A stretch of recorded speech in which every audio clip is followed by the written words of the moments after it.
Welcome to 80scomics.com for the review of M.A.S.K. issue number 1 from December 1985. Marvel Comics picked up the big 80s toys and cartoon franchises like G.I. Joe, Transformers, and the Thundercats, leaving DC with the scraps like Centurion's Power Extreme and M.A.S.K.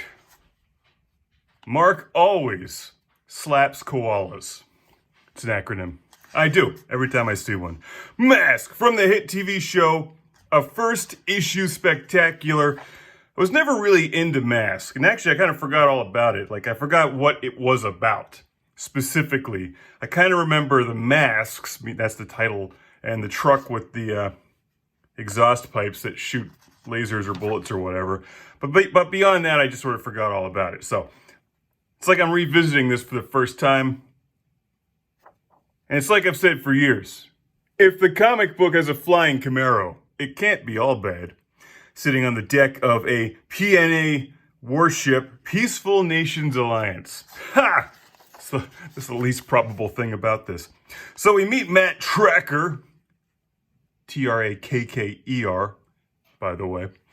Matt Trakker is bold and fearless, possibly crazy. He dives off the side of the aircraft carrier, making a suicide mission to defuse some kind of horrible laser satellite thing that fell into the ocean. Oh no! A shark gets vaporized. That's cruelty to sharks. But Matt Trakker is nimble and obviously smarter than a shark. He deactivates the thing with a click of a button, outsmarting Venom, who is the terrorist mercenary arm of Contraband, I think that's what they're called, Venom.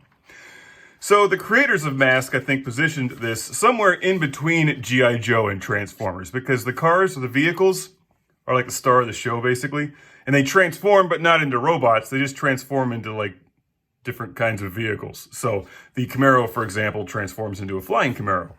And there's, like, a bike that transforms into a fancier bike and a helicopter that transforms into a jet. It's all kind of silly, and this is not the best of the 80s franchises, but it's representative of the era and kind of entertaining if you can find this for less than $1. Here's the masks, which are being energized. And I remember the little figures.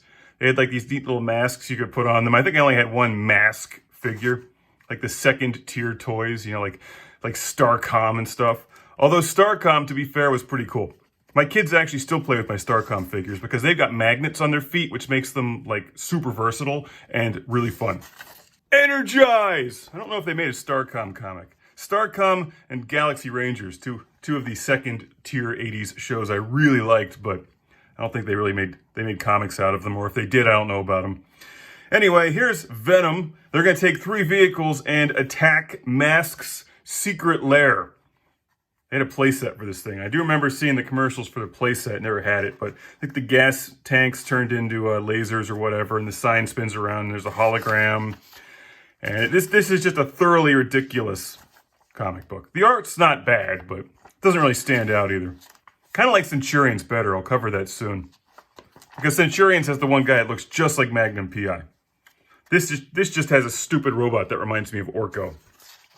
So Matt Trakker's taking his son to the circus, and he gets called away, and I guess he uses this computer in his flying Camaro to access a database somewhere. It's like he's using the internet before the internet. And here are the other M.A.S.K team members, Bruce, Brad, and Dusty, all of whom look like they got thrown out of G.I. Joe for being incompetent. I'm not going to give away the ending of the issue, but you can bet it's silly, because all of the gold is stolen from Fort Knox by Venom, an off-brand knockoff Cobra. So if you're looking for, like, a terrorist organization, but not that evil, like only a little bit evil, you go with Venom instead of Cobra. M.A.S.K. Issue number 1 of a 4-part series in a 4-part mini-series. It's not great, but it's not awful either. And I'll be reviewing them all here on 80scomics.com, because honestly, can you have enough flying Camaros in your life? You can't. And Jeeps with lasers. And a dog that barks rudely while I'm recording.